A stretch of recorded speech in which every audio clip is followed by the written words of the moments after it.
Assalamualaikum warahmatullahi wabarakatuh. Halo teman-teman, perkenalkan saya Cici Hardianti dari Fakultas Dakwah dan Komunikasi, Prodi Komunikasi dan Penyiaran Islam. Oke, baiklah, di sini saya akan menjelaskan kepada teman-teman sekalian mengenai topik ataupun pembahasan yang judulnya terminologi hadis. Sebelum saya masuk ke materi, saya ingin menjelaskan apa sih itu terminologi. Terminologi adalah suatu ilmu yang membahas tentang istilah dan penerapannya ataupun penggunaannya. Jadi di sini itu kita akan membahas apa sih istilah dari hadis, apa aja penggunaan hadis. Kemudian bukan hanya membahas hadis, kita juga akan membahas yang mana sunnah, khobar, asar. Kita juga membahas yang namanya kedudukan dan fungsi dari hadis. Jadi kalau teman-teman penasaran sama pembahasannya, maka ikuti presentasi saya. Oke teman-teman, kita masuk ke pembahasan pertama, yang dimana kita akan membahas definisi dari hadis dan dari mana sih hadis itu berasal, katanya dari mana gitu. Oke, hadis itu bentuk jamaknya dari al-hadis dan hudisan, yang mana secara etimologi hadis berasal dari isi masdar hadasa yahdisu hadisan, yang artinya komunikasi, percakapan baik dalam konteks agama maupun konteks duniawi, dan juga menceritakan tentang sejarah ataupun kejadian-kejadian yang aktual. Menurut Ajami, penggunaan kata hadis kalau dilihat dari sudut kebahasaan dalam Al-Quran, yaitu penggunaannya ada 4. Yang mana pertama yaitu komunikasi religius, pesan, ataupun Al-Quran. Yang kedua adalah cerita duniawi atau kejadian alam yang pada umumnya. Yang ketiga, cerita sejarah atau historical story. Yang keempat, rahasia atau percakapan yang masih hangat. Ada juga pendapat dari beberapa ulama hadis bahwasanya hadis itu adalah segala sesuatu yang bersumber dari Nabi SAW, baik berupa perbuatan, perkataan, maupun takrir, yaitu pengakuan dan pernyataan, dan juga dari sifat Nabi. Dan ada juga pendapat dari ulama ahli hadis yang lainnya, yang beliau mengatakan bahwa hadis adalah segala sesuatu yang disandarkan kepada Nabi SAW, baik dari perbuatan, perkataan, maupun dari sifatnya.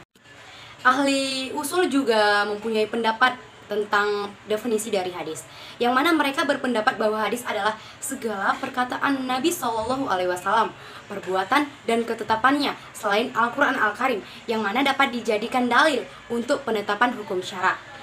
Pembahasan selanjutnya yaitu adalah sunnah. Sunnah secara etimologi adalah jalan yang lurus, berkesinambungan, baik yang buruk maupun yang baik. Adapun definisi sunnah secara terminologi, yaitu menurut ulama hadis, ulama usul, dan ada menurut fuqaha. Yang mana menurut ulama hadis, sunnah itu adalah segala sesuatu, perbuatan, perkataan, ataupun takrir Nabi SAW, maupun bentuk fisik moralnya dan perjalanan hidup, baik sebelum menjadi Nabi maupun sesudah diangkat menjadi Rasul. Kemudian ada definisi sunnah menurut ulama usul, yang mana mereka berpendapat bahwa sunnah itu adalah segala sesuatu yang bersumber dari Nabi SAW, baik dari perbuatan maupun perkataannya selain Al-Quran, yang mana dapat dijadikan dalil untuk menetapkan suatu hukum syara.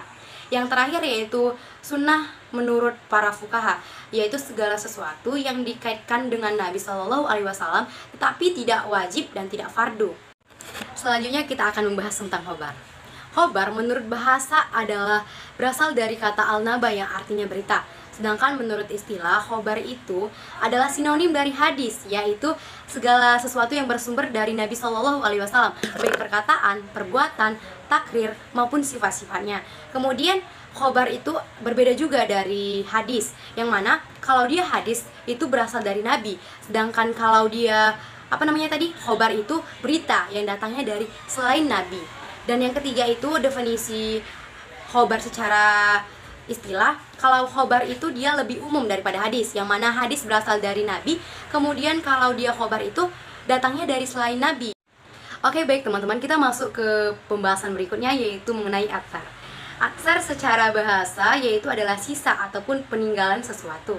Sedangkan secara istilah dia mempunyai perbedaan dan kesamaan dengan hadis, yang mana kesamaannya itu adalah segala sesuatu yang bersumber dari Nabi SAW, baik dari perkataan, perbuatan maupun takrirnya. Sedangkan perbedaannya dari hadis, kalau dia hadis itu bersumber dari Nabi SAW, sedangkan kalau dia atsar ini dia juga kadang bersumber dari para tabi'in, yaitu para sahabat-sahabat Nabi. pada zaman Rasulullah SAW sumber hukum itu ada dua, yaitu Al-Quran dan Al-Sunnah.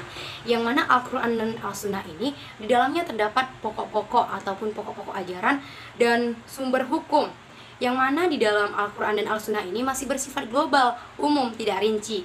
Jadi karena di dalam Al-Quran ini masih rinci, masih umum gitu, jadi dibuatlah hadis para ulama dan para sahabat Nabi, yaitu para tabi'in, mentafsirkan hadis, yang mana hadis ini bersumber dari perilaku, dari perkataan, maupun dari sifat-sifat Nabi Shallallahu Alaihi Wasallam untuk sebagai landasan hukum gitu. Jadi misalnya di dalam Al-Quran kan ada kita disuruh untuk mendirikan sholat, sedangkan di dalam Al-Quran itu sendiri tidak ada disebutkan tata cara bagaimana sih sholat yang sebenarnya, bagaimana sih sholat yang benar itu. Jadi para sahabat-sahabat Nabi melihat Nabi sholat, kemudian mereka buatlah ataupun hukum yang sesuai dengan Nabi Shallallahu Alaihi Wasallam. Jadi kita pun para umat sampai sekarang bisa mengikuti apa yang dikerjakan Nabi Shallallahu Alaihi Wasallam pada zaman dahulu.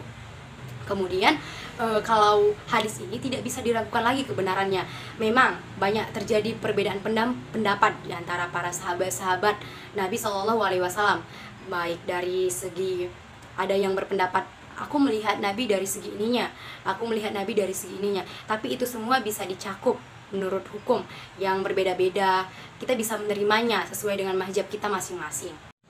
Sekian hasil presentasi saya, kurang lebihnya saya mohon maaf. Kalau baik datangnya dari Allah, kalau buruk datangnya dari saya. Karena saya masih dalam tahap belajar, saya harap para teman-teman mau memaafkan kesalahan yang terjadi pada presentasi saya kali ini. Sebelum itu saya mau membuat statement closing, yang mana statement closing ini yang berbunyi, orang yang jalannya lambat itu lebih baik daripada orang yang hanya diam aja. Sekian yang bisa saya sampaikan. Saya sudahi dengan wabillahi taufiq wal hidayah. Wassalamualaikum warahmatullahi wabarakatuh.